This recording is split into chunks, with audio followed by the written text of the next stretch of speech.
하나님 말씀은 신약성경 베드로후서 1장 10절에서 12절까지입니다.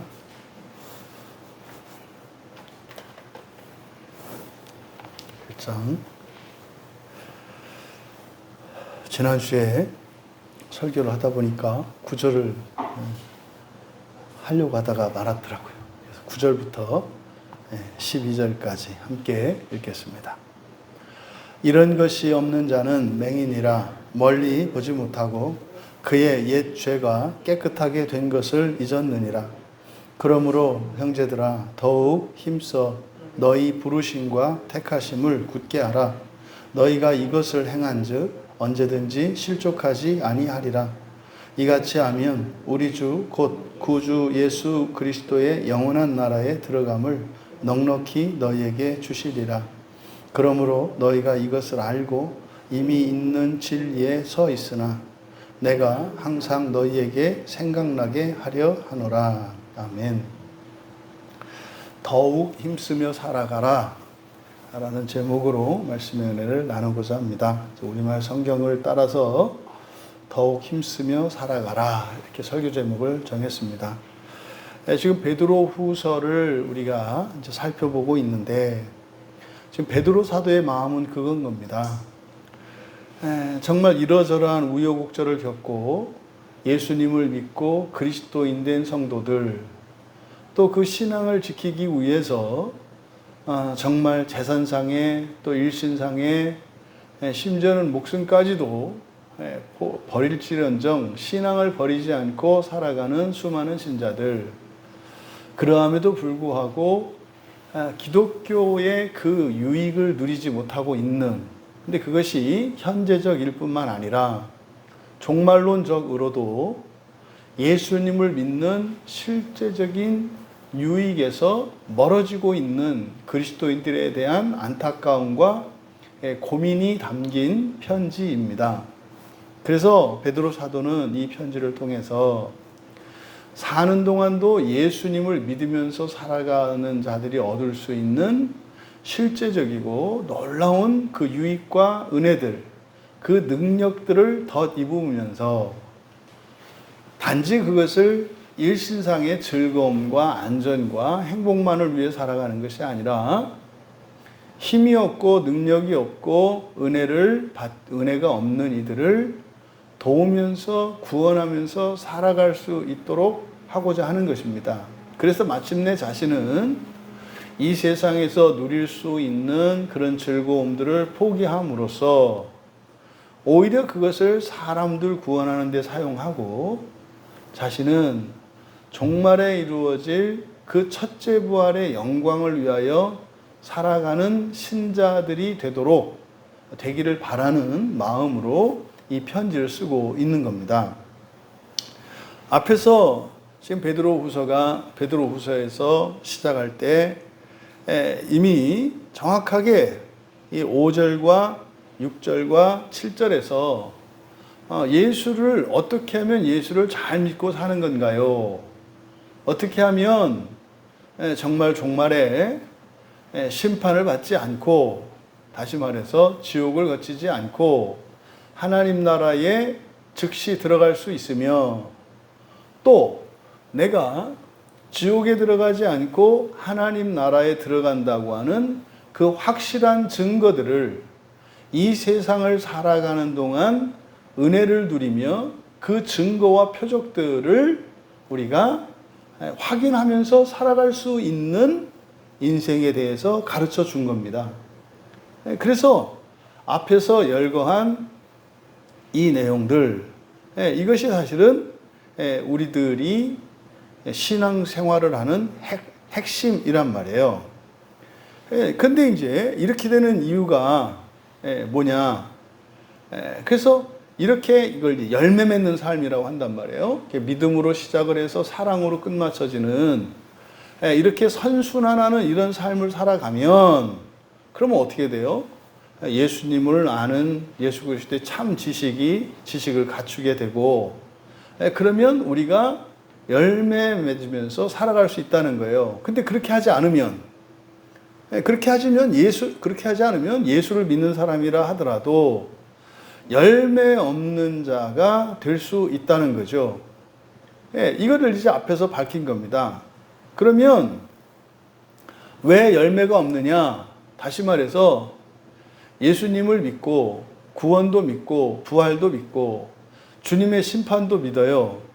그런데 정말 사는 것 같이 살고 신앙생활 하는 것 같이 신앙생활하지 못하는 이유가 뭐냐? 그거를 이제 9절에서 밝힌 겁니다.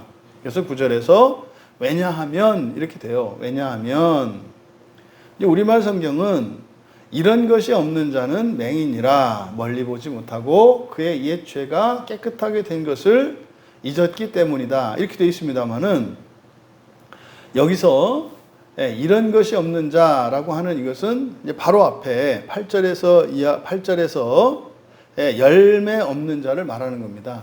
그러니까 열매 없는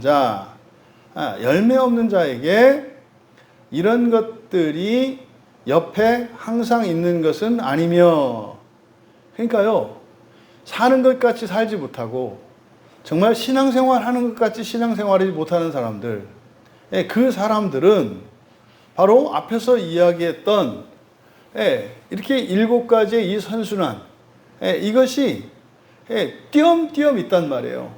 그래서 이제 쭉 일어나는 게 아니라 믿음으로 덕으로 지식으로 절제에서 인내, 인내에서 경건에서 형제 우애, 이웃사랑이죠. 이웃사랑을 그렇게 해서 결국 마침내 사랑으로 이어지는 이 선순환이죠.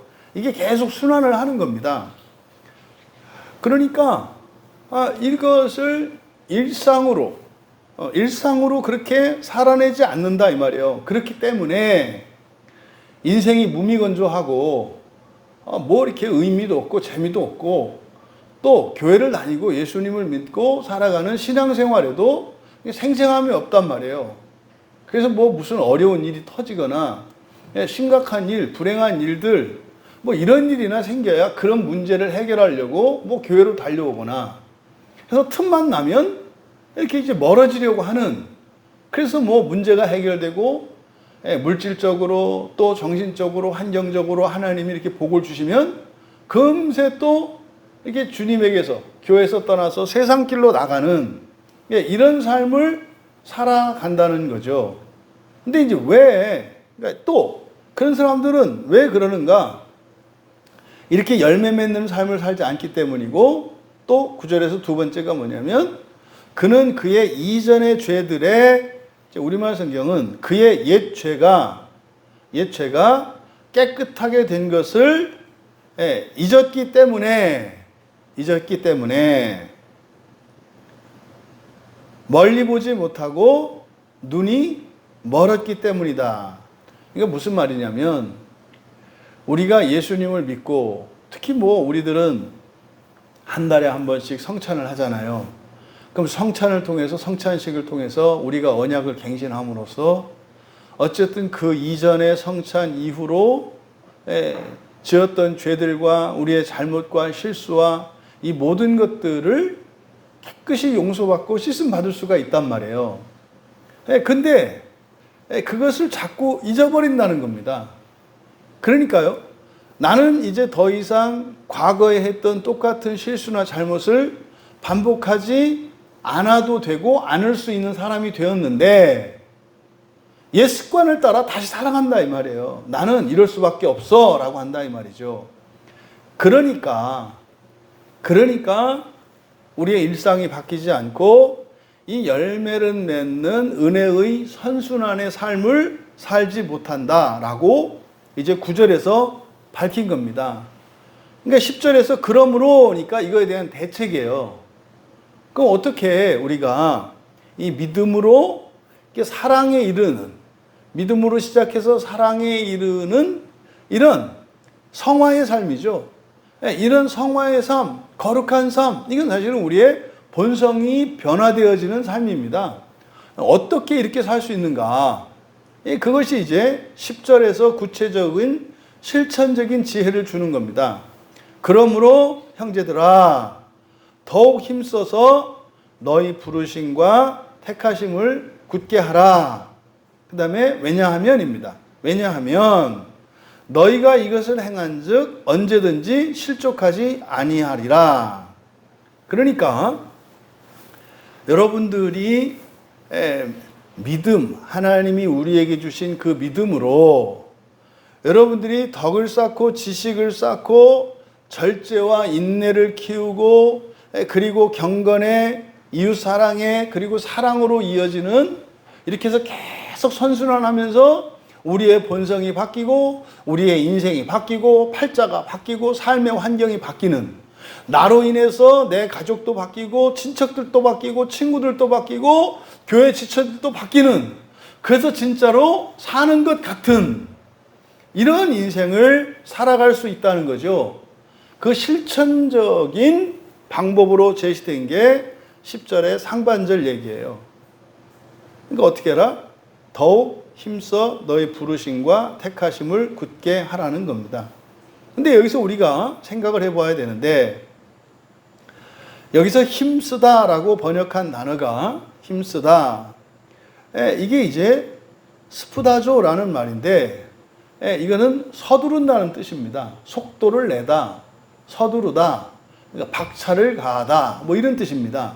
그래서 이거를 힘쓴다라고 하는 거예요. 그러니까 단순히 힘쓰는 것이 목적이 아니라 뭡니까? 심화시키고 더 진전이 일어나도록 하는 것을 말해요. 그러니까 여기서 힘쓴다는 게 단지 애쓰고 수고하고 힘쓰는 그런 의미가 아니라 뭐예요? 자꾸 수준을 높여가라는 거죠. 높여가라는 겁니다. 그런데 지금 우리말 성경은 힘써 굳게 하라 이렇게 되어 있지 않습니까? 근데 여기는 힘써라고 번역한 스푸다조, 이게 서둘러라 이거예요. 서둘러라, 더욱 서둘러라. 그리고 뒤에 이제 우리말 성경에 밑줄을 치십시오. 너희 부르심과 택하심을 굳게 하라. 여기를 밑줄을 치시고, 이것이 목적입니다. 이것을 위해서 더욱 힘써라 이렇게 되는 겁니다. 그러니까 너희 부르심과 택하심을 굳게 하기 위해서 더욱 힘쓰라는 거예요. 그러면 여기서 너희들의 그 우리말 성경은 부르심과 택하심이니까 하나님이 우리를 부르시고 하나님이 우리를 택하신 것을 의미하잖아요.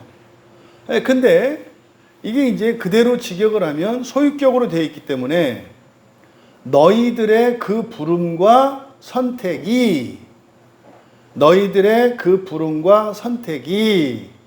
우리말 성경은 굳게 하라 이렇게 되어 있습니다만, 이게 베바이오스니까 베바이오스는 확실한 겁니다.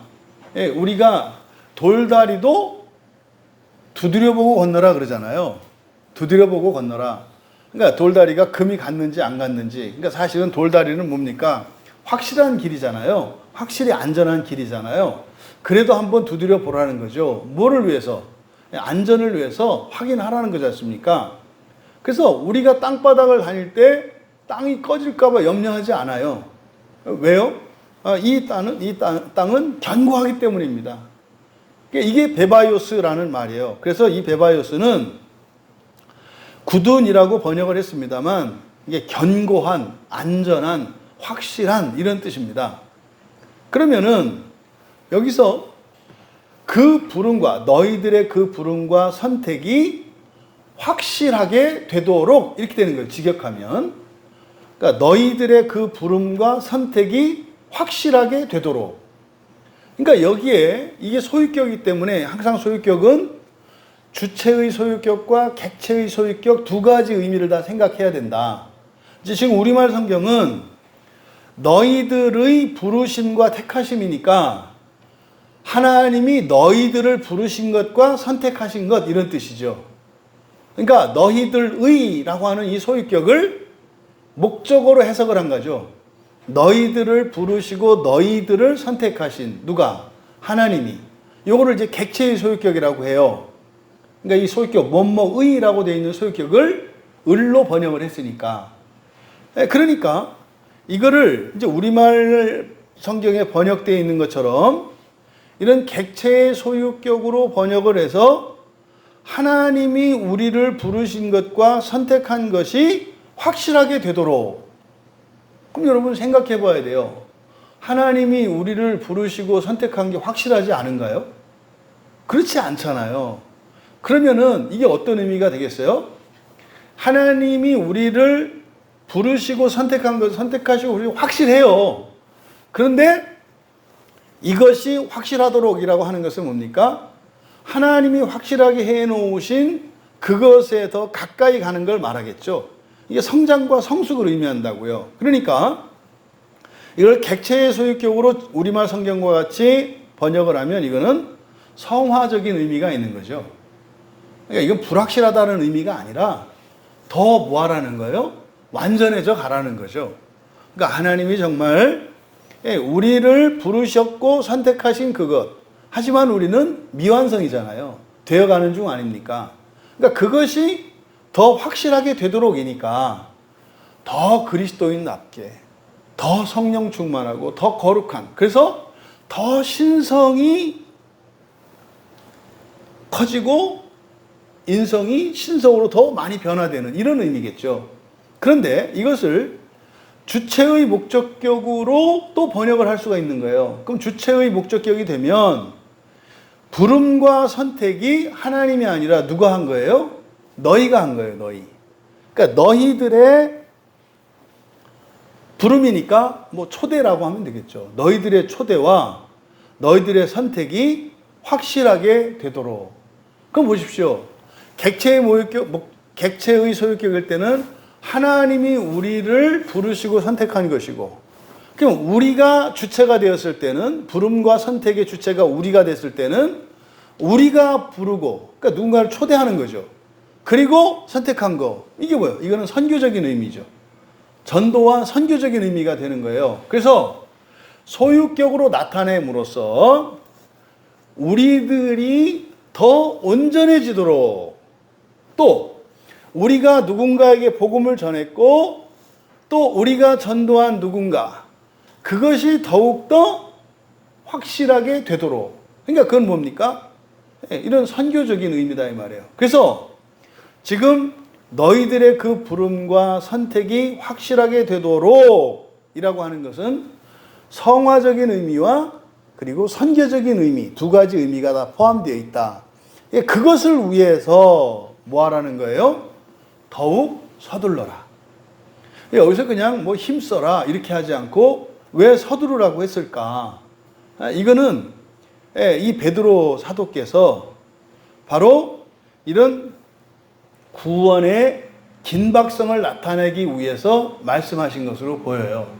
그러니까 내일 하자 이렇게 하는 것이 아니라 지금 당장 즉각적으로 순종할 것을 말씀하는 거예요. 왜요?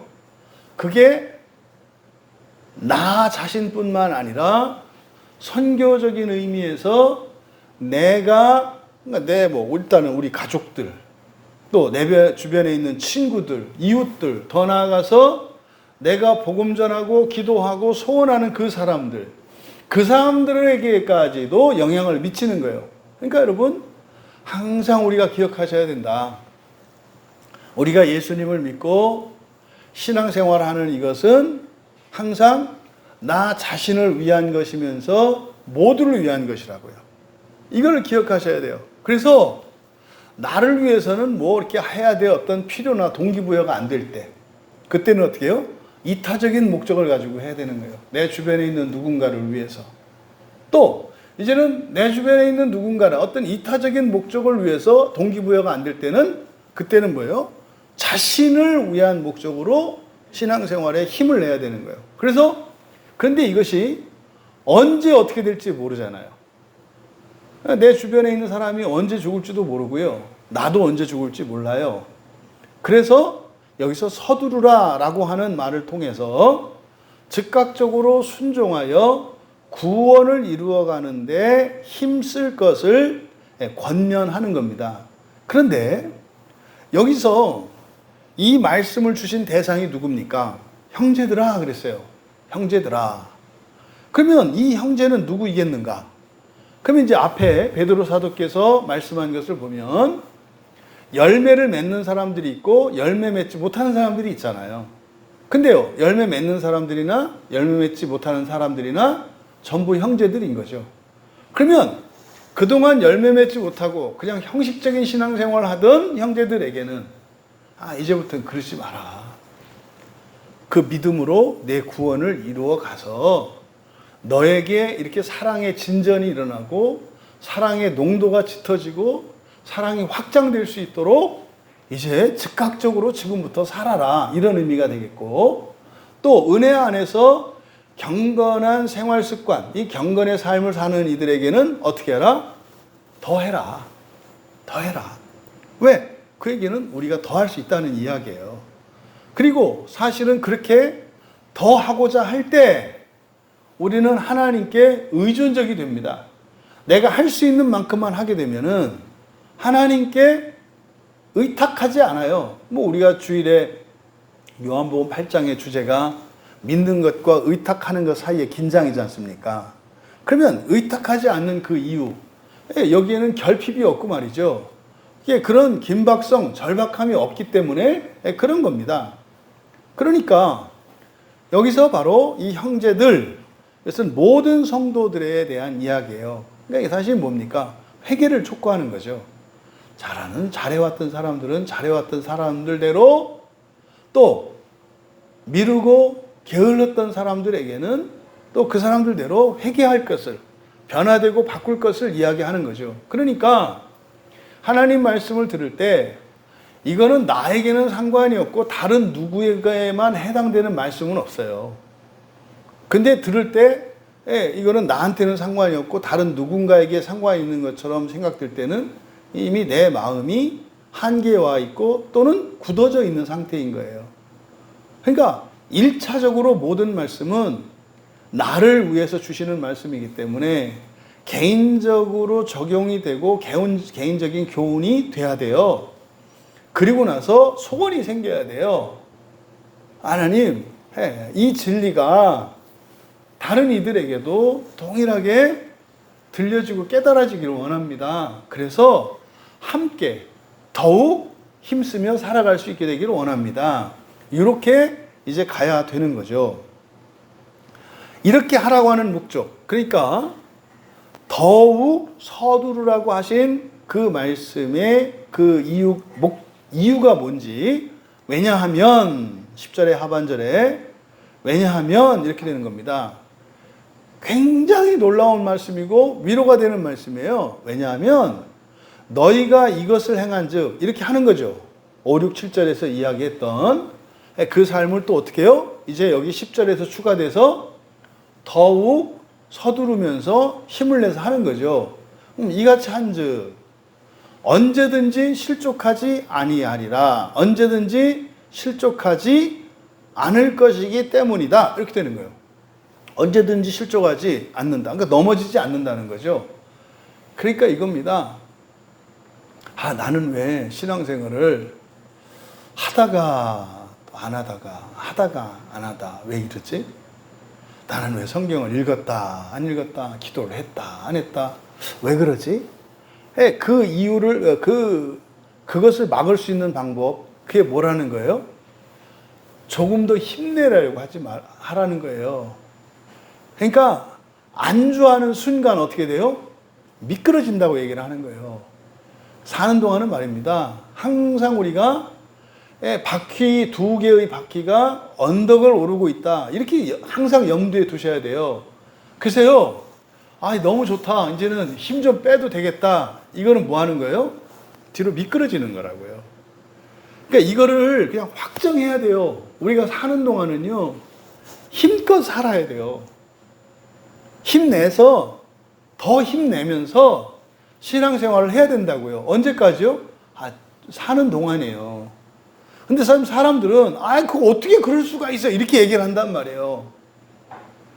그러니까 이거를 바뀌어야, 그러니까 이게 안 바뀌니까 그렇게 했다 안 했다 했다 안 했다, 또 뭐 하고 싶은데 못 하고 또 하고 싶은데 하고, 이렇게 불규칙적이고 이렇게 일관되지 못한 삶을 살아가는 것이라고 10절에서 우리에게 가르쳐 준 겁니다. 그러니까 여기서 지금 실족하지 않는다. 언제든지 실족하지 않는다 그랬어요. 그러면 실족한다는 게 넘어지는 거 아닙니까? 이게 넘어진다고 하는 이 의미는 현재적인 의미도 있고 종말론적인 의미도 있어요. 그럼 현재적인 의미로서는 뭐겠어요? 이렇게 앞에서 이야기한 믿음에서 사랑으로 이르는 전체 8가지, 믿음으로 시작해서 7가지 이 과정, 이것을 중단하지 않고 계속 중단되는 거, 이게 넘어지는 거죠. 중단되는 거, 이게 현재적으로 넘어지는 거예요. 또 이게 이제 종말론적으로 넘어지는 건 뭐겠어요? 심판에서 미끄러지는 거예요. 심판을 면해서 올라가는 게 아니라 심판을 받고 내려가는 걸 의미한다고요. 그러니까 그러니까 이렇게 넘어지지 않는, 언제든지 현재적으로도 넘어지지 않고 종말론적으로도 넘어지지 않고 사는 동안도 끊임없이 성화의 삶을 살고 죽어서도 심판을 받지 않고 하나님 나라에 갈 수 있는 거, 이게 언제든지 실족하지 않는 거거든요. 그게 뭐해라? 더욱 서둘러라. 더욱 서둘러라. 그러니까 이 믿음에서 사랑에 이르는 8단계의 이런 항목들을 똑같이 하면 안 되는 거죠. 왜 그럴까요? 예를 들어서 믿음으로 그렇게 시작을 해서 사랑까지 갔어요. 그러면은요, 내가 다른 사람이 됐어요. 그래서 사랑까지 가면 내가 다른 사람이 됐다고요. 힘도 능력도 우리의 본성도 달라졌다고요. 그러니까 똑같이 하면 그 사람은 어떻게 되는 거예요? 이제는 게으름을 피우는 게 돼요. 그러니까 이거를 더 하라, 계속 하라. 언제까지 이렇게 생각을 하는데 사실은 그게 뭡니까? 그게 똑같이 하는 거예요. 예를 들어서 1년에 제가 키를 1cm씩 큰다고 치자고요. 그러면은 올해는 제가 50cm씩 걸음을 걸어요. 그럼 내년에는 제가 키가 1cm 컸으니까 50cm보다는 보폭이 넓어져야 되잖아요. 그런데 우리는 우리의 몸에 일습관이 있기 때문에 어떻게 해요? 다리가 더 길어졌고 힘도 생겼는데 말이에요. 그냥 자연스럽게 걸으면은 보폭이 어떻게 되는 거예요? 최소한 51cm가 되는 거예요. 근데 우리는 어떻게 해요? 51cm가 되려고 그러면은 아이쿠 이렇게 하고 50cm를 줄인다 이 말이에요. 그러니까 더욱 서두러라, 더욱 힘써라라고 하는 게 힘 더 내라 이런 의미가 아니다 이 말이에요. 우리가 본성이 변하면 더 힘이 생겼기 때문에 똑같이 일상을 살아가려면 이전과 다른 삶을 살아야 된다고요. 그런데 우리의 옛 습관이, 우리의 생각이 그렇게 살지 못하게 한다 이 말이에요. 그럼 성경을 읽는 거로 쳐요. 일주일에 한 장을 읽던 사람이에요, 성경을. 일주일에 성경 한 장을 읽을 수 있는 사람이었어요. 그런데 앞에서 제시한 이런 성화의 삶을 이렇게 쭉 살았더니 나의 지성도 열리고 감성도 열리고 분별력도 열리고 또 성령의 음성에 더 예민해지고, 그러니까 성경이 이전보다 이해도 잘 되고 성경의 의미도 더 잘 깨달아지고 은혜도 많이 받게 된 거예요. 그리고 성경을 보는 시간이, 생각하고 이렇게 느끼는 시간도 빨라져요. 그러면은 작년에 내가 한 장을 보았을 때 걸리는 시간이 예를 들어서 15분이다. 그리고 거기에는 100만큼의 힘을 썼어야 됐다. 작년에. 그런데 한 해가 지났어요. 이제는 성경을 읽는데 걸리는 시간이 15분 걸리지 않고 10분이면 되는 거예요. 그리고 작년에 비해서 그 한 장에 있는 내용들과 그 한 장에 있는 그 진리들을 내가 파악하고 받아들이는데 힘을 반밖에 안 쓰는 거예요. 그러면은요, 시간 5분 남죠? 힘도 반이 남잖아요. 이거를 남기지 말고 다른 데 쓰지 말고 이 경건 생활에 쓰라는 거예요. 이 경건. 그러면 나는 어떻게 되는 거예요? 사실은 일관되게 하는 거예요. 근데 우리에게는 어떻게 느껴져요? 작년에는 내가 15분 읽었고 내가 한 장 읽었는데 근데 올해 그러면은 한 장 반을 읽으라고 그러고 이렇게 하면 더 많이 읽는 거 아닌가? 많이 읽는 게 아니다 이 말이에요. 근데 우리는 많이 읽는다고 착각한다 이 말이에요. 그러니까 경건의 습관이 우리의 정상적으로 이런 경건 생활을 하면 우리의 본성의 변화를 일으키기 때문에 역량이 커져요. 그러면 똑같은 정도의 힘을 쓰는데 더 많이 하게 된다 이 말이에요. 그러면 그 힘은 이렇게 경건 생활에만 하는 게 아니라 일상 생활에도 동일한, 그러니까요. 경건 생활은 내가 잘하는 만큼 말하자면 밥을 그만큼 영적인 밥을 먹어가야 되는 거예요. 그래야 나머지 시간들과 나머지 다른 생활 속에서 더 풍성한 열매들이 맺히는 거예요. 이게 환경의 변화다 이 말이에요. 근데 사람들은 그렇게 생각 안 하는 거예요. 시간 정한 대로, 분량 정한 대로 이렇게만 그대로 하려고 한다 이 말이에요. 그러니까 근본적으로 그 사람의 인생과 환경의 변화가 일어나지 않는다 이 말이에요. 그러니까 더 좋아질 수 있는 것도 자기가 막아. 더 좋아지면 안 돼요. 뭐 이런 거죠. 돈도 더 많아지면 안 되고 건강도 더 많아지면 안 되고 이렇게 간다는 거예요. 그러니까 이거를 지금 베드로 사도께서 깨닫고 그러니까 아하. 그러니까 이게 사람들에게는 뭐라고 해야 되겠구나? 더 많이 더 힘을 내서 더 서둘러서 하라고 말을 해야 되겠구나. 근데 사실은 그게 더 뭘 하는 게 아니라 그게 정상이다 이 말이에요. 왜 사람들은 그걸 못 느껴요? 본성의 변화를 못 느끼니까. 나는 그냥 요 정도 되는 사람인 줄 알아. 아니라니까요. 달라졌다니까요. 이 자리에 있는 우리 모두가 작년의 우리와 지금의 우리는요, 다른 사람이에요.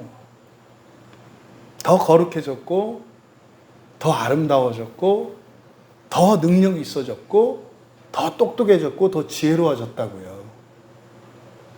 근데 우리는 그렇게 변했는데, 하던 대로. 그런 거죠. 초등학교만 계속 다니는 거예요. 초등학교만. 몇 학년이니까 6학년이래. 나이가 한 50대는데. 그럼 학교를 늦게 들어왔어요? 아니, 또 학교 또 일찍 또 들어왔대, 7살에. 근데 왜 초등학교만 다니냐고. 원래 이렇게 하는 거 아니에요? 난 이거밖에 못해요. 이렇게 한다, 이 말이에요.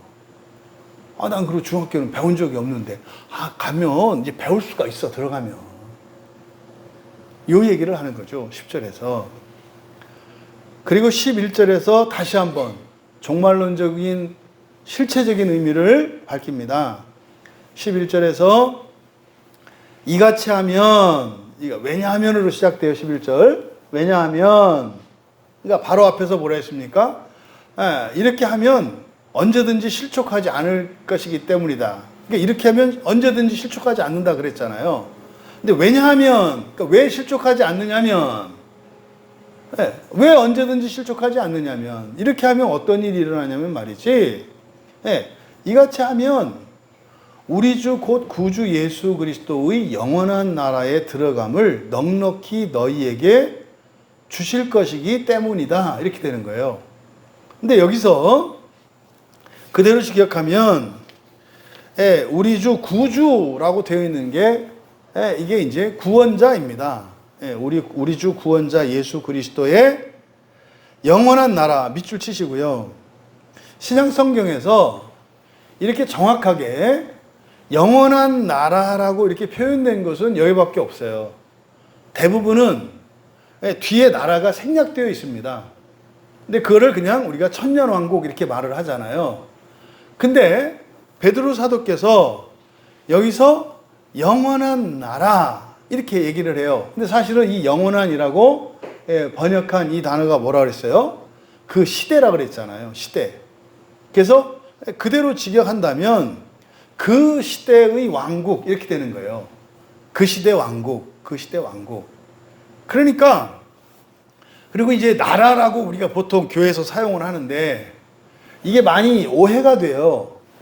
나라라고 하는 말과 왕국이라고 하는 말이 여러분들에게 똑같은 의미로 받아들여지시나요? 달라지지 않아요?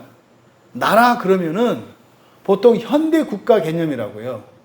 그래서요, 국민 주권, 주권 재민 사상.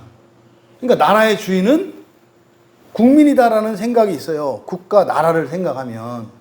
근데 왕국에서는요, 백성이 주인 아니에요. 왕국은 철저하게 주인이 누구예요? 왕이에요, 왕. 왕이 그 나라에 있는 사람은 물론이고 가축과 심지어는 땅과 바위와 모든 것을 왕이 소유하는 거예요. 왕의 절대 주권 아래 있어요. 그래서 나라가 아니라 성경에서 말하는, 우리들 교회에서 보통 나라라고 얘기를 하는데 이게 왕국이라고요. 그러니까 나라라고 하니까 보통 나라의 요소, 영토, 주권, 국민 뭐 이렇게 얘기를 한다고요. 근데 이 왕국에서 가장 중요한 개념은 왕이에요, 왕.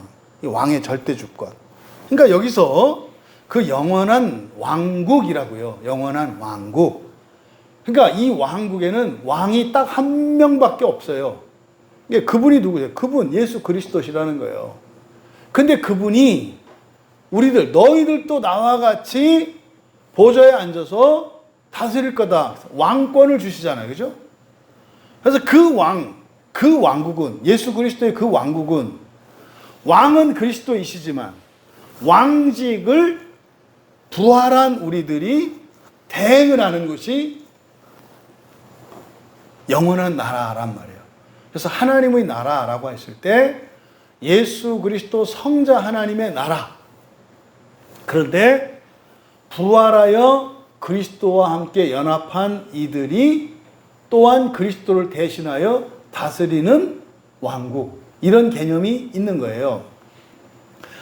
그리고 지금 우리말 성경은 들어감이라고 번역되어 있거든요. 들어감, 밑줄 치시고, 이게 이제 안으로라고 하는 에이스와 길을 나타내는 호도스 합쳐져서, 그러니까 안으로 들어가는 길입니다. 안으로 들어가는 길이에요. 이거를 들어감이라고 했는데 안으로 들어가는 길입니다. 그래서 여기를 직역하면 그 영원한 왕국으로 들어가는 길이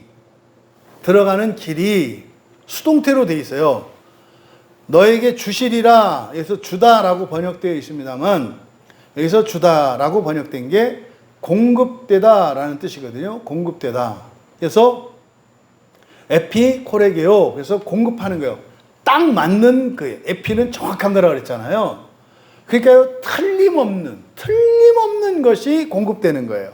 그러니까 영원한 왕국 안으로 들어가는 그 길이, 정확한 길이 틀림없이 공급될 것이다.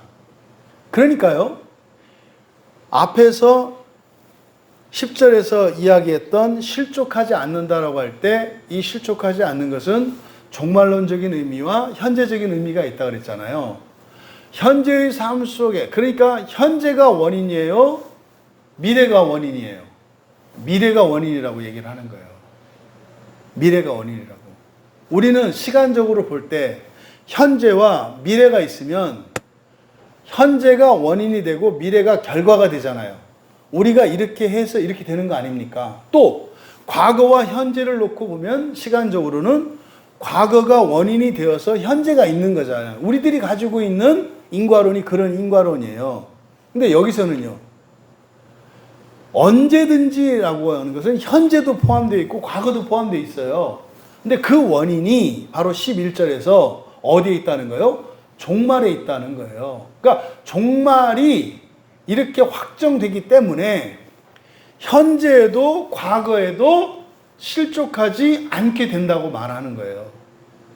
그러니까요, 모든 사람들이 부활을 할 때 그 시점을 기준으로 하면 한 사람도 흠이 없어요. 한 사람도. 그러니까 지나간 과거에 잘못하고 실수하고 불순종하고 이게 하나도 없다고요. 부활하는 시점을 기준으로 해서는. 근데 부활 전까지는 기억으로도 남아있고 존재론적으로도 남아있죠. 불완전성으로. 그래서 지금 11절에서 바로 이와 같이 하면 종말에 하나님께서 완성시켜 놓으신 이게 소망이지 않습니까? 그 소망이 우리에게 확정되어진다는 거예요. 그럼 소망은 미래의 일인데 미래의 그 일에 대한 효과는 뭐예요? 현재적으로도 누리고 과거적으로도 누린다 이 말이에요. 이해되시죠 지금? 그래서 10절과 11절이 이렇게 하면 돼 이런 거예요. 이렇게 하면 지옥 안 가고 즉시 부활할 수 있어 이거예요. 그런데 왜 그런 줄 알아? 이렇게 해서 그렇게 되는 게 아니야. 너희들이 내 말에 순종을 했기 때문에 하나님 말씀에 순종을 했기 때문에 순종을 하면 하나님이 정해놓은 그것이 이루어지는 거야. 그러니까 이 순종과 완성 사이에는 큰 갭이 있잖아요. 우리가 하나님 말씀을 가지고 회개하고 변화시키고 살아간들 우리가 완전한 존재가 아니잖아요. 어마어마한 질적 차이가 있단 말이에요. 그런데요, 현재의 이 순종으로 마지막에 성취가 이루어진 것과 똑같다 이 말이에요. 현재적으로는 차이가 있지만. 그래서 이 종말의 그 소망이 원인이 된다는 거예요. 그래서 어떻게 해요? 현재적으로 종말의 효과를 현재적으로 누린다고요. 이게 은혜의 삶이에요. 그래서. 그러니까 지금 베드로 사도의 이런 표현은 되게 독특한 표현이에요. 여기서 이제 보세요. 어떻게 공급된다 그랬어요? 맨 끝에 넉넉히 공급될 것이다 그랬잖아요. 넉넉히 공급될 것이다. 그래서 넉넉히라고 이제 번역한 단어가 플루시오스라는 말인데 이 플루시오는 넘치게, 풍성하게 이런 뜻이에요. 그럼 보세요. 그냥 사실은 넉넉히라는 말이 없어도 우리에게 그 영원한 왕국으로 들어가는 확실하고 틀림없는 그 길이 공급될 것이다. 그럼 여기서 우리 개인적인 성취는 다 일어난 거예요. 개인적으로는. 그럼 지옥 가지 않고 그렇게 된다는 거예요. 이렇게 하면 돼. 근데 여기에다가 왜 수식어를 붙였을까? 그러니까 이 수식어를 빼도 전혀 문제가 없단 말이에요. 이 수식어를 빼더라도, 이같이 하면, 그러니까 내가 죽어서 심판받지 않고, 지옥 가지 않고, 하나님 나라에 들어갈 수 있다는 거구나. 그러니까, 이 넉넉히라는 말이 없어도 된다, 이 말이에요. 에피코레게오라고 하는 말이 딱 된다, 이 말이에요. 그러니까 이건 딱 들어가는 거야. 누구만? 나만 첫째 부활에 들어갈 수 있다고 말씀한 거라고요. 그런데 그 앞에 왜 플루시오스를 붙였을까? 넘치게 풍성하게 공급될 거야. 그러면요. 나는 이미 들어가는데 부족함이 없는데 넘친데. 그럼 뭐겠어요? 이렇게 하면 내가 걱정할 것 없이 지옥이나 심판 걱정할 것 없이 첫째 부활에 들어갈 수 있는 거네. 이렇게 해야 되겠네. 나를 위해서 말이에요. 그러니까 1차적으로 나에게 위로가 되는 게 뭐예요? 이렇게 살면요. 지옥 걱정 안 해도 된다 이 말이에요. 현재 내가 수준이 어떻고 뭐가 어떻고 이렇더라도 상관없이 이거면 된다는 거예요. 그런데 말이죠. 나만 되는 게 아니라 내가 한 그 효과를 나 이외에 다른 누군가가 누릴 수 있는 만큼 더 부어진다는 거예요. 이게 캐톨릭에서 가지고 있는 여덕 사상이에요. 캐톨릭은요, 성인 숭배가 있어요. 성인 숭배. 그래서 캐톨릭에서 이렇게 성인 칭호를 받은 사람들, 이제 교황이 성인 칭호를 받으면 우리나라 김대건 신부님 같은 분들 성인 칭호를 받잖아요. 그럼 그때부터 그러면 김대건 신부도 기도하는 대상이 돼요. 왜냐하면 성인들은 말이에요. 자기들이 구원을 얻고 남는 덕, 이걸 여덕이라 그래요. 성인들은 그걸 가지고 있어요. 남는 돈이. 그러니까 무슨 말이냐면 하나님 나라를 들어갈 때 말하자면 이게 돈으로 얘기해서 입장권이 10,000원인데 10,000원만 있으면, 그리고 뭐 2장도 필요 없어. 1장이면 되거든요. 근데 성인들은 뭐예요? 하나님 나라에 들어갈 수 있는 표를 여러 장 갖고 있는 게 성인이에요. 그러니까 그 성인은 그 표가 필요 없어요. 그러니까 살아있는 신자들이 그 성인에게 기도할 수 있다는 거예요. 그러면 하나님으로부터 받는 은혜 말고 성인들로부터 받는 그 은혜를 가지고도 하나님 나라 들어가는 입장권을 낼 수 있다고 얘기를 하는 거예요. 이게 가톨릭의 여덕 사상이에요. 개혁주의에서는, 그러니까 종교개혁자들은 그런 거 없다 이렇게 얘기를 하죠. 그래서 어떻게 해요? 구원은 각자가 알아서 하는 거다. 그러니까 너무 깎아냈다고요. 근데 지금 여기 지금 11절 말씀이 바로 넉넉히 공급될 것이다라고 할 때 이 넘치게 공급된다라고 하는, 그러니까 뭡니까? 내가 구원받고도 남는 무엇이 공급된다고 얘기한다고. 그럼 이 남는 거 어떻게 하겠어요? 버리는 게 아니에요. 하나님 나라에서는 버려지는 게 없죠. 그러면요, 이걸 나눠줄 수가 있는 거죠. 이게 뭐예요? 이게 넘치는 은혜라고요.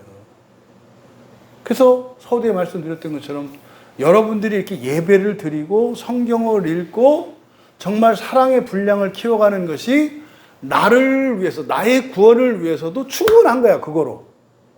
나 구원을 위해서도. 근데 나에게 충분하면 충분한 정도가 아니라 뭐예요? 넘친다는 거예요. 그러니까 내가 그 구원의 길을 가면 다른 누군가에게 또한 도움이 된다고 말하는 거예요. 이해되시죠?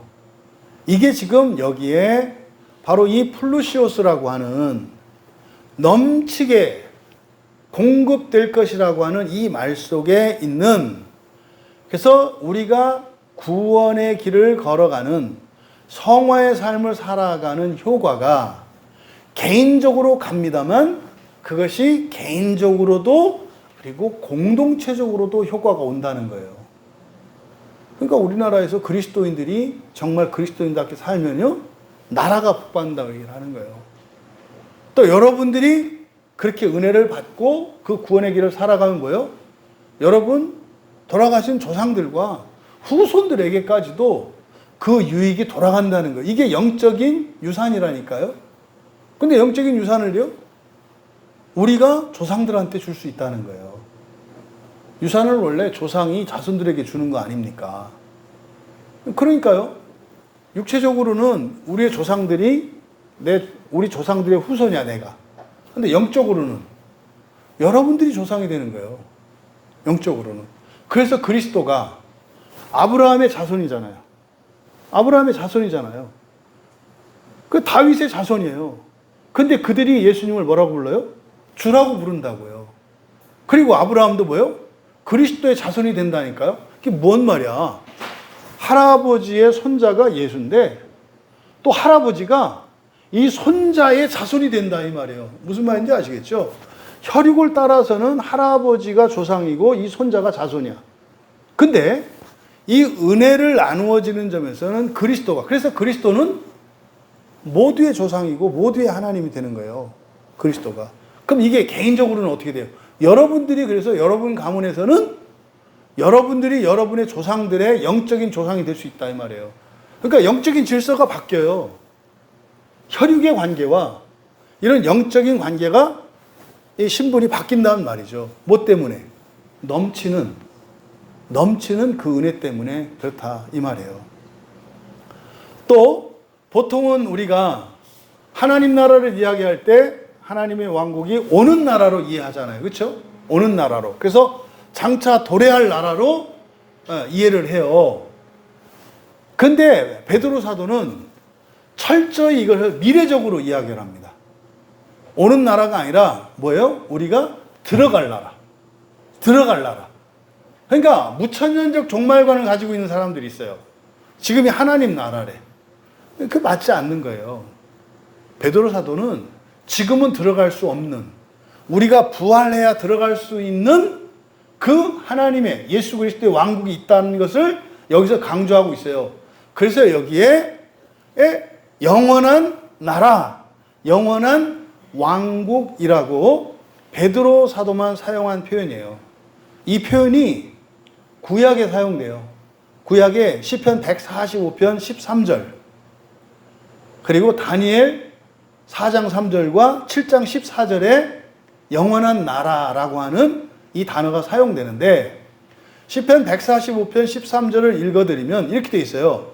주의 나라는 영원한 나라이니. 이렇게 돼 있어요. 주의 나라는 영원한 나라이니. 또 다니엘 4장 3절에서도 참 크도다 그의 이적이여, 참으로 능하도다 그의 놀라운 일이여. 지금 이제 뒤에서 얘기할 일에 대해서 말하는 거예요. 참 크도다, 위대하다 이 말이에요. 야, 이거는 정말 위대한데? 야, 이거는 이적인데? 야, 이거는 놀라운 능력인데? 야, 이거 놀라운 일이야? 뭘 얘기하려고 하는데? 바로 그거예요. 그의 나라는 영원한 나라예요. 영원한 나라가 이적이라는 거예요. 어떻게 이런 나라가, 어떻게 이런 그 나라에서는 이런 일이 일어나는 거야? 영원한 나라요. 예, 다니엘 7장 14절에서도, 이제 구약 성경에서도 바로 이게 이제 요한계시록에서는 뭐라 그래요? 이걸 1000년 동안 다스리는 나라. 이거를 보통 우리가 천년왕국이라고 얘기를 한다고요. 그게 하나님의 나라예요. 하나님의 나라는 지금 이루어지지 않았어요. 지금 우리는 교회에서 그 모형을 맛보기로써 살아갈 뿐이에요. 그게 지금 완전한 나라가 아니기 때문에 무너질 수 있는 나라예요, 지금은. 네, 그랬잖아요. 새벽에 우리가 살펴본 것처럼 교회가 선한 교회도 있고 악한 교회도 있다. 원래 교회는 어떤 거예요? 원래 교회는 선한 거예요. 원래 교회는 선한 거예요. 그런데 하나님의 말씀이 선포되지 않으면 그 교회가 어떤 교회가 돼요? 악한 교회가 된다고요. 그래서요, 교회 때문에 인생 버리고 망할 수도 있다고 말을 하는 거예요. 그러면 하나님이 어떻게 하세요? 교회를 멸망시키세요. 이게 이스라엘의 멸망이에요. 교회가 교회의 기능을 못해. 다시 말해서 선한 일을 하지 않아. 그럼 없애버리신다고요. 이게요, 교회 역사를 보세요. 유럽은 뭡니까? 지금 무슬림들 그 모스크로 덮여 있는, 중동과 이 서남아시아 쪽에 있는 이쪽, 거기가 다 교회 시작된 교회 발원지거든요, 거기가. 근데 거기가 어떻게 됐어요? 교회가 다 없어지고 거기에 이제는 모스크가 세워졌어요. 그래서 이걸 보통 촛대가 옮겨진다고 그러죠. 이게 유럽으로 옮겨갔잖아요. 네, 유럽에 이제 유럽에 있는 모든 나라들이 이제 기독교로가 국교가 되고, 그렇지 않습니까? 근데 이제 그 교회가 분열을 일으키고 서로 싸움질하고, 교회가 이제 어떻게 됐어요? 악한 여자가 됐어요. 악한 교회가 됐다고요. 그러니까 어떻게 돼요? 무너지잖아요. 그렇게 해서 다시 이게 대서양을 건너서 아메리카 대륙으로 한 거예요. 아메리카 대륙으로. 호주로도 가고. 그렇게 해서 또 그 선한 교회가 그 대륙을 발전시키고 부흥시켜요. 그러면 일어나는 일이 뭐예요? 꼭 이게 이제 부패하고 타락해, 세속화돼. 그럼 교회가 악한 여자가 돼버려요. 그러면 교인들이, 신자들이 교회 가서 어떻게 돼요? 더 해를 입어요. 그러면 교회를 무너뜨리신다니까요. 이게 역사 속에서 반복되는 거예요. 그러니까 여러분들이 이 세상에서 하나님 나라의 유비로 사용되지는, 하나님 나라를 맛볼 수 있는 교회라고 하는 곳이, 그래서 하나님 나라만 맛보는 게 아니라 무엇도 맛봐요? 지옥도 맛볼 수 있는 거예요. 지옥도. 그래서요, 교회 다니면 다닐수록 사람이 사나워져. 나쁜 교회예요. 악한 교회라고요. 다니면 다닐수록 자꾸 분열되고 분리가 돼. 그리고 이기적이고 집단주의적이 돼. 그건 잘못된 교회고요. 나쁜 교회예요. 그런 교회는 어떻게 해라? 떠나라. 근데 감당할 수 있으면 있어라. 감당할 수 있다는 게 뭐예요? 나쁜 교회에 있더라도 나빠지지 않고 오히려 나쁜 것을 고칠 수 있는 사람을 말해요. 그런 사람들이 사명자죠. 다 떠나면 안 되죠. 사명 있는 사람 있어야 되겠죠. 근데요, 그것 때문에 해를 입어. 내 신앙이 자꾸 침체가 되고 내 영혼이 어두워져. 그럼 어떻게 해야 돼요? 떠나야 된다니까요. 그래서 어떻게 해요? 다시 그 교회가 선한 교회로 회복될 수 있도록 무너질 필요가 있다고요. 무너질 필요가 있다고요.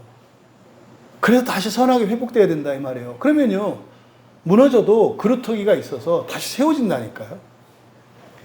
이게 지금 하나님 나라에 대한 오늘날 심각한 잘못, 오해. 마치 미래에 우리가 들어갈 완전한 그 하나님 나라에 대한 전망이 없어요. 왜 그럴까요? 부활을 믿지 않기 때문에 그래요. 하나님 나라는 뭐 그냥 우리가 가서 무슨 우리나라 천당과 같이 그냥 천도복숭아 먹고, 맨날 춤추고 노래 부르고 술이나 먹고 뭐 이렇게 놀고 뭐 그런 나라인 줄 알아요. 아니에요. 하나님 나라는 뭐 하는 나라예요? 일하는 나라예요. 일하는 나라. 근데 어떻게 해요? 직접 일하는 게 아니라 뭐예요? 부리는 나라죠. 완벽한 능력을 가지고 있는 천사들을 부려서 하는 거라고요. 얼마나 재밌겠어요. 응? 여러분들이 말만 하면 딱딱딱 이루어지는데 그거에 맛보기로서 교회를 살아가는 거다. 이게 이제 그래서 이 무천년적 종말관의 한계가 바로 이 부분이에요. 그러니까 하나님 나라를 설명할 길이 없어요. 그러니까 없애버린다고요. 근데 이런 종말관에 가지게 되는 큰 원인이 부활에 대한 잘못된 이해, 부활을 믿지 않는 것. 사람이 부활하면 신되는 걸 믿지 않는 거예요. 아시나요? 그러니까 우리가 어쨌든 말씀에 정말 성령이 가시는 길을 따라가고 있다는 것을 제가 이제 요즘에 느끼는데 무슨 말이냐면 사람이 신된다는 말이 곳곳에서 들려와요. 사람이 신된다는 말이. 사람이 신이다. 이 말을 많이 들어요. 많이. 근데 이게 교회 안에서 이 말을 하는 게 아니라 교회 바깥에서 이 말을 해요. 특히 요즘 과학자들이 이 말을 많이 해요. 사람이 신이다. 그러니까 이제 교회 안에서는 이제 반작용이 일어나요.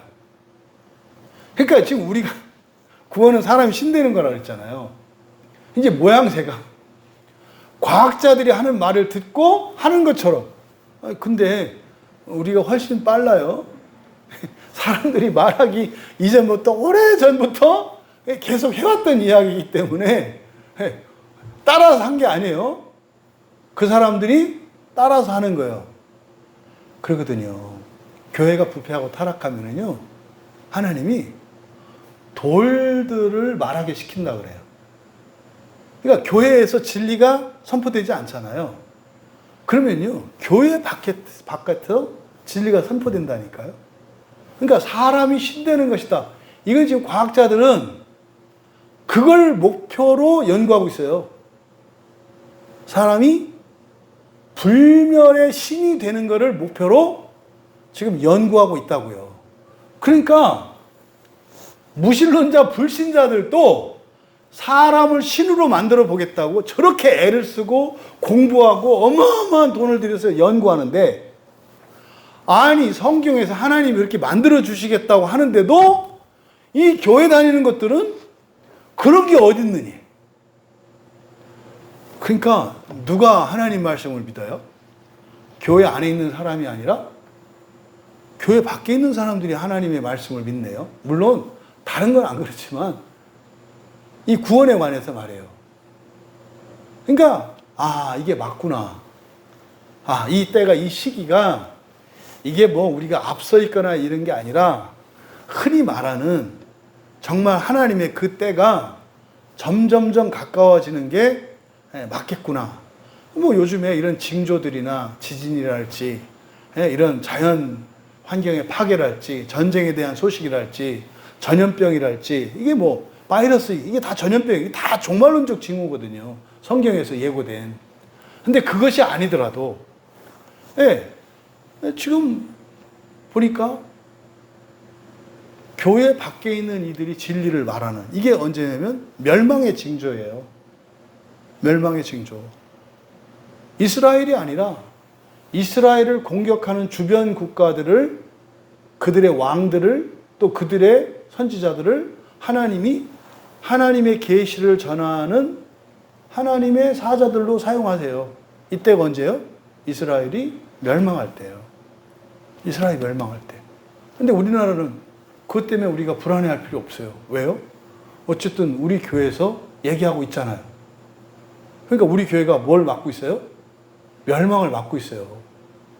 그러면요, 우리가 또 아는 거예요. 아, 우리가 이렇게 얘기하고 있으면 어딘가에서 또 이런 진리들이 선포되고 있는 거구나. 봄은 같이 온다 그랬잖아요. 아, 어딘가에서 이 진리를 전하고 선포하는 이들이 있구나. 이게 이제 성경에서 이야기하는 남겨둔 자들. 이게 그루터기 사상이에요. 그러니까 그 그루터기만 남겨진 자, 순전히 하나님의 말씀만 믿고 따라가는 애들이 있다면 그 시대도 소망이 있고 그 나라도 그 민족도 소망이 있는 거죠. 그래서 지금 이 11절에 있는 이 말이 그냥 단순한 내용이 아니라 종말론적인 계시와 그리고 시간의 이 원인과 결과라고 하는 이것은 영적인 그런 하나님의 시간에서 여러 가지 풍성한 진리들을 담고 있어요. 그리고 이제 12절에 그러므로 너희가 이것을 알고 이미 있는 진리에 서 있으나 내가 항상 너희에게 생각나게 하려 하노라. 이게 이제 양보부사절 구문이에요. 비록 뭐뭐 할지라도 이렇게 되는 거예요. 비록 뭐뭐 할지라도. 그럼 먼저 이제 원문에서는 뒤로 가 있고 지금 우리말 성경에는 너희가 이것을 알고 이미 있는 진리에 서 있으나 이게 이제 양보부사절이에요. 이럴지라도. 근데 이거를 성경 원문대로 그대로 번역을 하면 이렇게 됩니다. 그러므로 나는 항상 너희가 이것들에 관해서 생각나게 하려고 한다. 그러므로 나는 항상 너희가 이것들에 관해서 생각하게 하려고 한다. 비록 너희가 이미 이것들을 알고 있고 언제나 옆에 있는 진리로 세워졌을지라도 말이다. 지금 12절에서 말씀하는 내용을 개략적으로 먼저 설명한다면 이게 이미와 아직에 대한 긴장을 말씀하는 거예요. 그러니까 앞에서 이것들에 관해서 너희들이 계속 생각하게 하려고 한다. 이 얘기는 뭐예요? 생각하지 않을 수 있다는 거잖아요. 그러니까 온전하지 않다는 증거잖아요. 그러니까 모르니까 계속 가르쳐 준다는 거 아니에요. 계속 생각나게 한다는 거 아니에요. 그래서 비록 하면서 뒤에 한 거예요. 이게 너희들이 되지 않은 건 아니야. 이미 되어 있지만 이런 뜻이에요. 이미 되어 있지만. 그러니까 종말의 이미와 현재의 아직을 지금 설명하고 있는 거예요. 이게 이제 바울 사도께서는 빌립보서 3장 12절에서 그런다고요. 내가 이미 얻었다 함도 아니요 온전히 이루었다 함도 아니라. 근데요, 그리스도 예수께 잡힌 바 된 그것을, 그러니까 뭐 잡았어요, 안 잡았어요? 잡았어요. 잡힌 바 된 그것이에요. 근데 그것을 위하여 잡으려고 달려가노라. 이게는 어법상으로는 맞지 않는 거예요. 이미 가지고 있는 그것을 가지려고 달려간다. 그러니까 가졌어요, 안 가졌어요? 근데 잡으려고 왜 달려가? 솔직히 말해. 가졌어, 안 가졌어? 그러니까 이게 어법상으로는 안 맞는 말이에요. 그러니까 이게 사람들이 구원 받았냐 안 받았냐 자꾸 싸우는 이유가 이게 뭔 말인지 모르기 때문에. 이미 받은 게 있어. 예수 그리스도께 잡힌 바 된 그것. 이게 뭐예요? 보편의 작정. 이미 이루어진 거라고. 근데요, 예정은 뭐라 그랬어요? 선택이라 그랬죠? 이게 선택의 예정. 그러니까 달려가는 건 뭐예요? 사실은 순종을 위해서 축복 후에 축복으로 확정에 들어가는 걸 말해요. 그러니까 이게 뭡니까? 지옥 가지 않고요. 심판받지 않고 즉시 들어가는 거고요. 사는 동안이요. 하나님의 능력을 받고 은혜를 받고 그래서 사람들을 구원하고 도와주면서 살아가는 인생을 말한다 이 말이에요. 근데 바울이 그걸 가지고 누려요? 아니잖아요. 그 사람 다 자기가 벌지도 않아야 되는데 맨날 천막 만들어가지고 먹고 살아요. 그러니까 사람들이 뭘 지하가림도 못 해가지고 맨날 보니까 맨날 천막 만들더만 뭘 다 받았대. 무슨 말인지 아시죠? 그게 뭐예요? 고난의 결단이죠. 내가 교회로부터 당연히 공개를 받고 내가 교회에서 제공하는 잠자리를 집과 이거를 다 얻고 오시면 다 얻어도 되는데 안 받는다는 거예요. 왜요? 그럼 내가 받아야 될 거 안 받으면 여덕이잖아요. 그럼 누군가가 대신 쓸 거 아니에요. 이거예요, 이거. 요 얘기를 하는 거죠. 그래서 달려가는 그것은 내가 어떻게 얼마만큼 가느냐에서 그것을 얻는 게 아니라고요. 이미 내 구원은 얻었기 때문에 사실은 뭐예요? 민족 구원을 위해서 바울 사도는 살았던 거죠. 그게 빌립보서 3장 12절이에요. 같은 취지의 말씀이 히브리서 4장 3절에도 있어요. 이미 믿는 우리들은 이미 믿는 우리예요. 저 안식에 들어가는도다. 이미 믿는 우리는 저 안식에 들어. 그러니까 이게 작정의 보편을 말하는 거예요. 그러니까 예수를 믿었으면 다 부활해요. 다 그 나라 간다고요. 새하늘과 새 땅에 다 가요. 그러니까 이미 믿는 우리들은 저 안식은 새 창조 세계를 말하는 거예요. 들어가는도다. 근데 그가 말씀하신 바와 같으니 내가 노하여 맹세한 바와 같이 그들이 내 안식에 들어오지 못하리라 하셨다 했으나 무슨 말이에요? 들어갔어요? 못 들어갔어요? 못 들어갔다 이 말이에요. 이게 역사적인 사례를 얘기해 보세요. 노아 홍수 때 물에 빠져 죽은 사람들. 홍해를 건너와서 광야에서 다 죽은 사람들. 가나안 땅에 들어가서 외국 군대가 쳐들어와서 그 창칼에 죽어간 사람들. 전염병에 죽어간 사람들. 또 예수님이 오셨을 때 예수님을 믿다가 다 떠나간 사람들. 그잖아요. 이걸 말하는 거예요. 그러니까요. 안식에 들어간 자요. 이미 믿었으므로. 근데요. 그 중간에 어떤 과정이 있어요? 못 들어가는 과정이 있을 수 있다 이 말이에요. 그래서 내가 노하여 맹세한 바와 같이 그들이 내 안식에 들어오지 못하리라 하셨다 하였으나 이게 구약 성경에 멸하리라. 너희를 죽이리라. 하나님의 말씀 있잖아요. 멸망시켜. 너 우상 섬겼어? 내가 너를 멸하리라.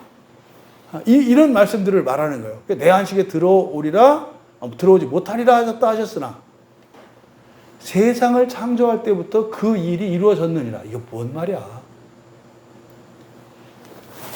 작정의 보편. 확정된 거죠. 예정의 선택. 그러니까 더 힘써서 서둘러서 우리가 신앙생활을 해야 되는 목적이 뭐예요? 그게 더 좋은 부활에 참여하는 거라고요. 더 좋은 부활.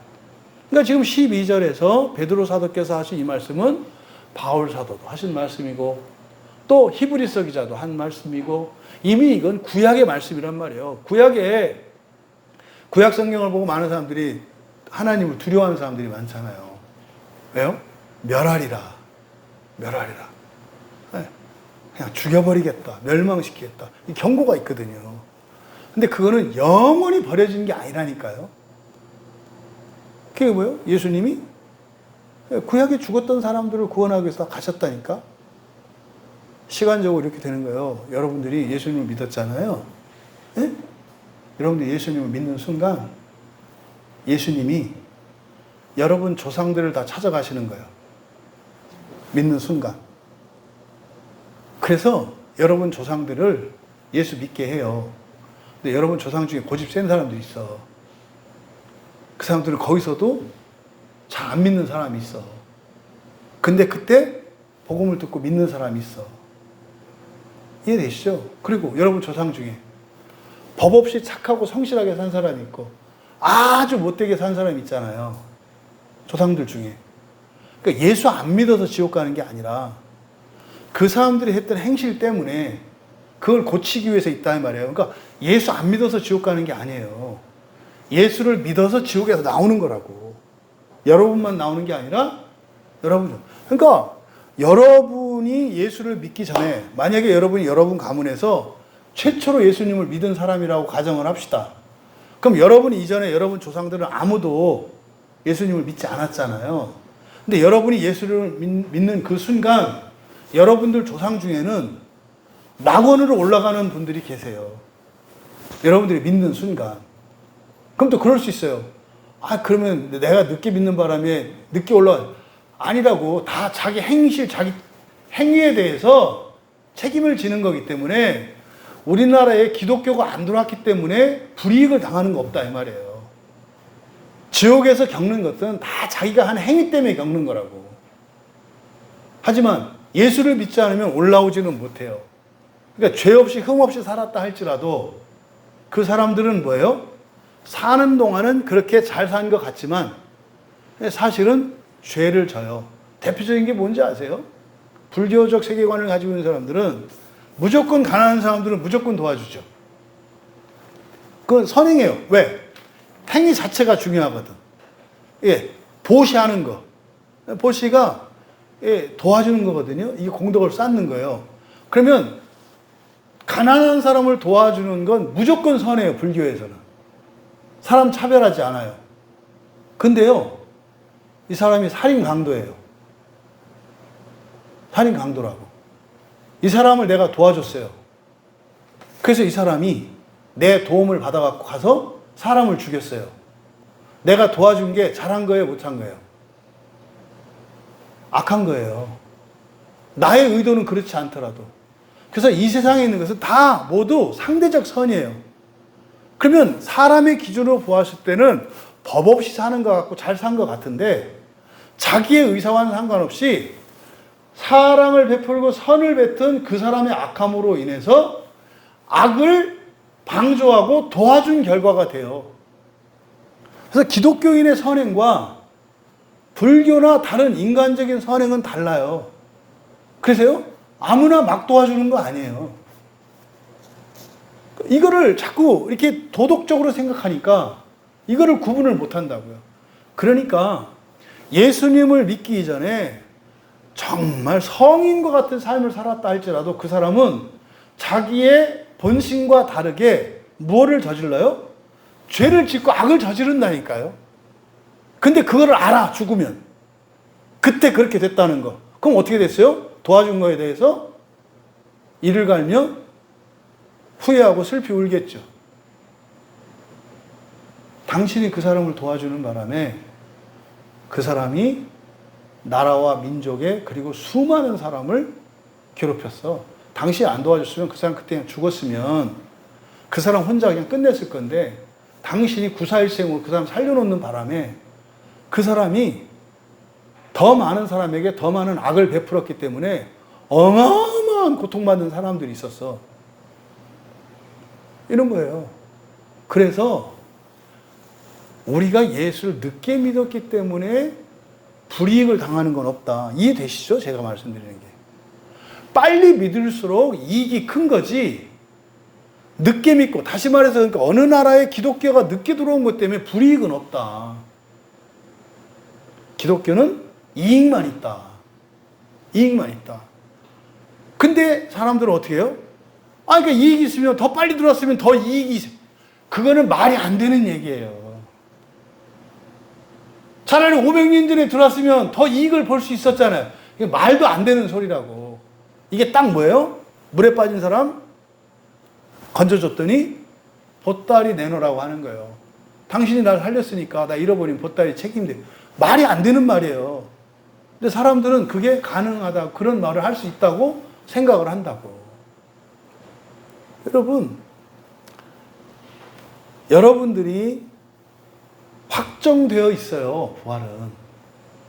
근데요, 심판을 받고 부활하는 것과 심판을 받지 않고 부활하는 부활. 이거를 예수님은 생명의 부활, 심판의 부활이라고 했다고요. 지금 그 말씀을 하는 거예요. 너희들의 구원을 부활이라고 한다면 확정되어 있어. 그런데도 너희들이 이 말씀을 계속 생각하고 더욱 힘써서 살아가야 되는 이유가 있어. 1차적으로. 더 힘센 사람, 더 능력 있는 사람이 됐기 때문에 더 해야 되는 거야. 또 부활이라고 하는 것이 생명의 부활과 심판의 부활이 있기 때문에 생명의 부활을 위해서 그렇게 해야 되는 거야. 이게 지금 12절에 있는 말씀이에요. 여기서 이제 얻을 수 있는 교훈들이 있죠. 진리는 항상 내 옆에 있다. 이제 우리말 성경에는 진리에 서 있어요. 그러니까 이미 있는 진리 이렇게 돼 있잖아요. 이미 있는 진리. 이게 이미 있다라고, 이미 있는 진리라고 번역한 이 단어가 이게 파레임이에요. 파레임이. 이게 이제 수요일에도 봤던 옆에 항상 있다 이 말이에요. 항상 옆에 있는. 진리는 여러분 옆에 있어요. 항상. 왜요? 성령이 우리 안에 계시니까. 그리고 실제로 오늘날 우리들에게는 성경이 있잖아요. 성경. 여기 있잖아요. 이게 진리가 되는 것은 우리 안에 성령의 내주 때문인 거죠. 그래서 진리는 항상 내 옆에 있다. 손만 뻗으면 닿을 수 있다. 근데 우리는 어떻게 세워진 거다? 우리말 성경은 진리 안에라고 되어 있습니다만 안에는 의로라고 번역될 수 있다고 그랬죠. 우리는 그 진리로, 그 말씀으로, 이게 뭐예요? 호로고스라고 그랬잖아요. 성령으로 말미암아서 우리가 세워진 거예요. 성령께서 우리를 세우신 거예요. 우리가 서는 게 아니라 성령께서 우리를 세우신 거라고. 성령으로 우리가 세워진 것이다. 우리가 이미 알고 있고 이러한 사실들을 알고 있잖아요, 우리. 그렇다 하더라도 또 우리가 성령으로 세워졌다 할지라도 어떻게 해야 된다? 항상 생각해야 한다. 이 얘기는 뭐겠어요? 잘 잊혀지니까.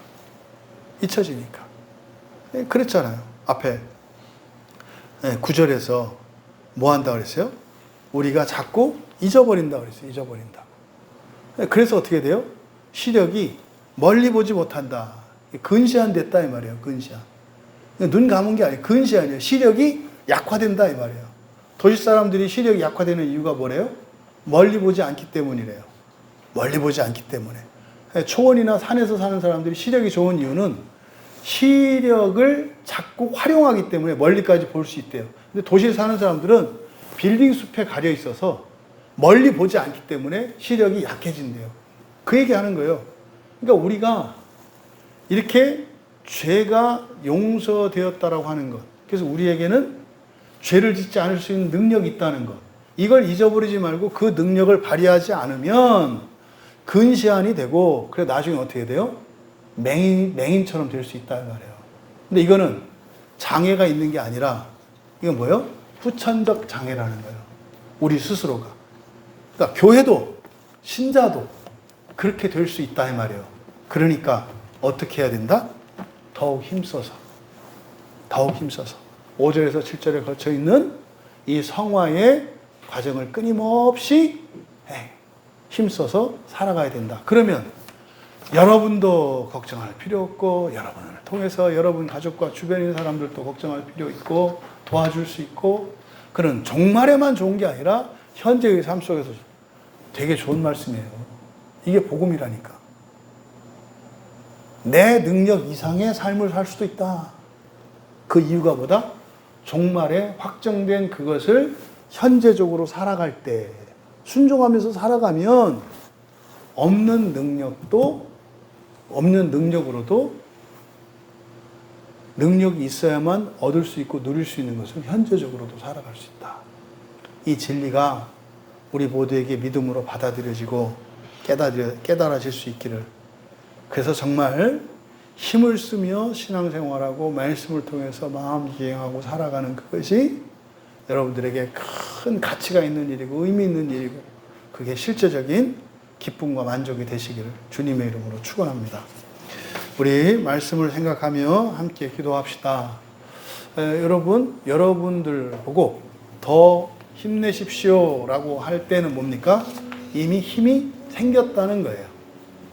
예전보다 더 힘 있는 분이 되셨습니다. 이게 전제예요, 전제. 그러니까 하나님이 너 이것 좀 더 해라 라고 할 때는 뭐예요?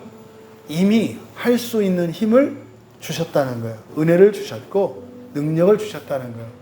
근데 내 생각으로는 한 번도 해본 적도 없고 그렇게 할 수도 없다고 생각하는데 하나님이 그렇게 만들어 놓으셨다는 거예요. 믿음으로 받아야죠. 그래서 해보면 된다는 거죠. 된다는 거죠. 근데 그게 종말론적으로 정말 우리에게 필요한 그 완벽한 구원의 은혜.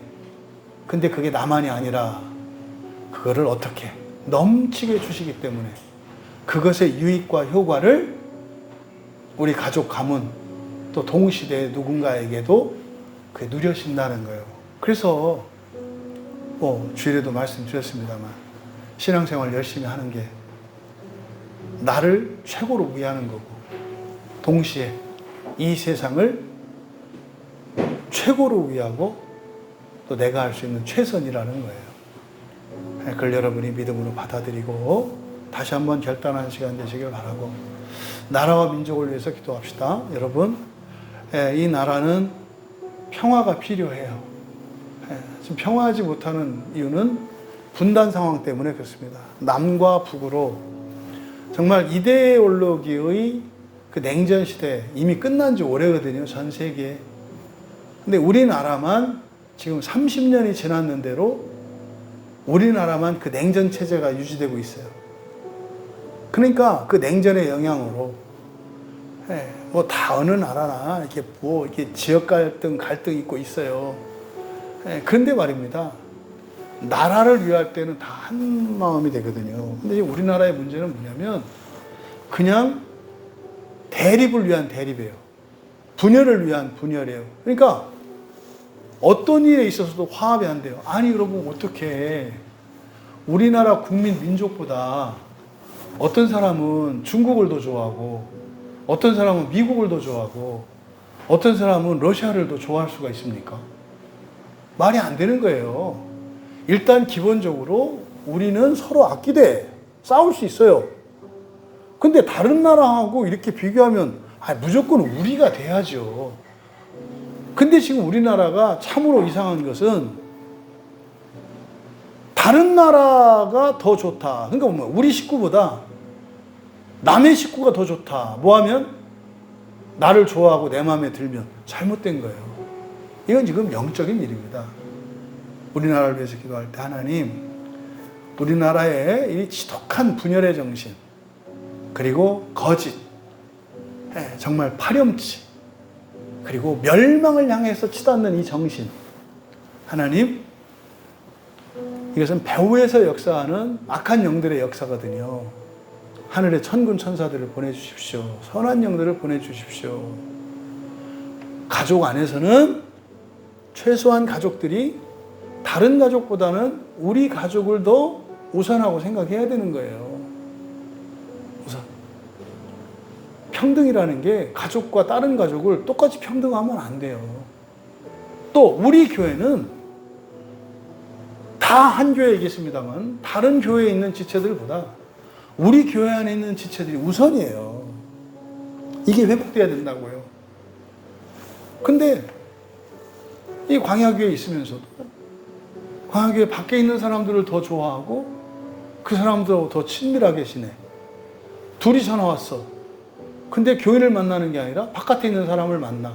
이게 분열이라니까요. 이게 되게 영적인 겁니다. 하나님, 이 나라를 화합시켜 주시고 연합시켜 주십시오. 그리고 분단 상황이기 때문에 전쟁이 일어나지 않도록 기도하셔야 돼요. 우리나라는 진짜로 북한, 중국, 러시아, 미국 맘만 먹으면 전쟁이 일어날 수 있는 거예요. 우리 주변에 있는 국가들 중에 누군가가 맘만 먹어도 전쟁이 일어날 수 있는 화약고가 같은 나라라니까요. 그래서 우리가 기도하는 겁니다. 우리의 기도가 이겨요. 미국 대통령이 누가 되든 러시아의 정책이 어떻게 되든 북한의 김정희가 어떻든, 또 뭐 중국이 어떻게 되든 우리의 기도는 다 이겨요. 왜? 하나님의 능력이니까. 우리나라에 전쟁이 일어나지 않도록 도와주십시오. 악한 영의 역사를 멸해 주셔서 우리 국민들이 의견에 다름은 있겠습니다만 분열을 위한 분열, 그리고 증오로 치닫는 이런 분열이 종식되게 하시고, 거짓이 난무하고 아름다움과 추함도 기준이 없어졌고, 그리고 정직과 거짓에 대한 기준도 없어졌고, 정말 모든 것 무너져 버리는 것 같은 우리나라.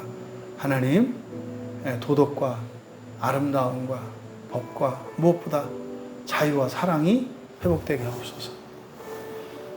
우리 조국교회를 위해서 기도해야 될 것은 교회의 말씀 회복입니다. 성경 회복이에요.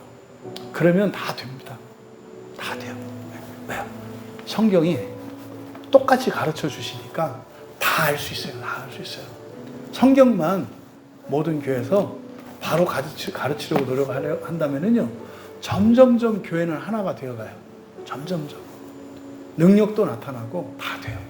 그래서요, 한국교회를 위해서 기도할 때 성경, 오직 성경만을 목회자들이 은혜의 방편으로 삼게 하시고, 오직 성경의 진리를 전하기 위해서 시간 쓰고 힘 쓰고 애쓰는 목사님들 되도록, 또 우리 교인들 그거를 받아먹는 교인들이 있어야 돼요. 목사님들 중에서 적지 않은 분들이 그걸 원하지 않기 때문에 포기하는 분들이 적지 않아요.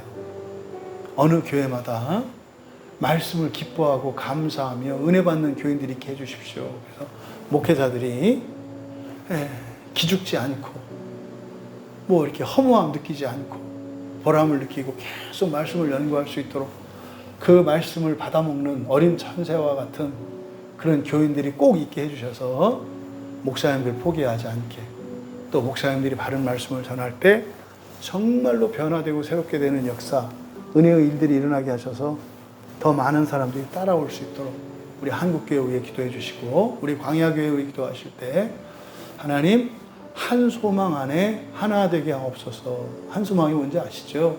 첫째 부활입니다. 그리고 한 사명 안에 하나 되게 해주십시오. 우리 사명이 뭡니까?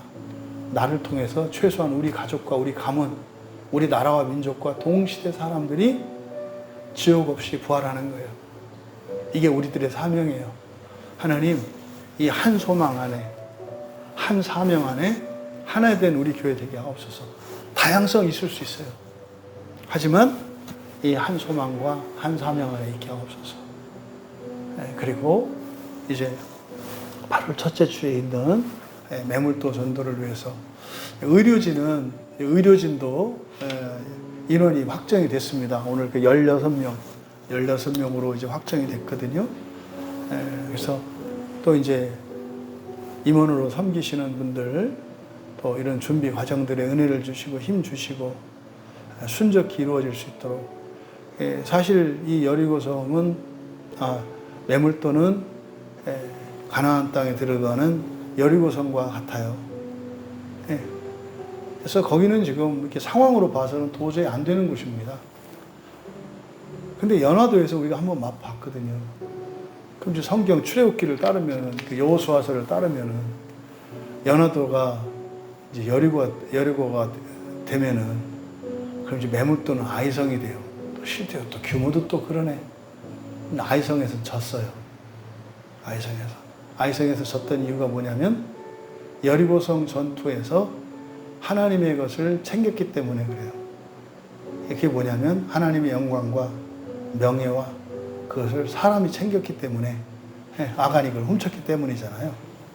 그래서 우리가 하나님, 여리고성과 같았던 그 연화도의 승리가 매물도에서도 동일하게, 아니 그거보다 더 큰 승리로 나타날 수 있도록 이 매물도 전도 후에 하나님, 저희들을 하나님의 축복의 도구로, 은혜의 도구로 사용하여 주시옵소서.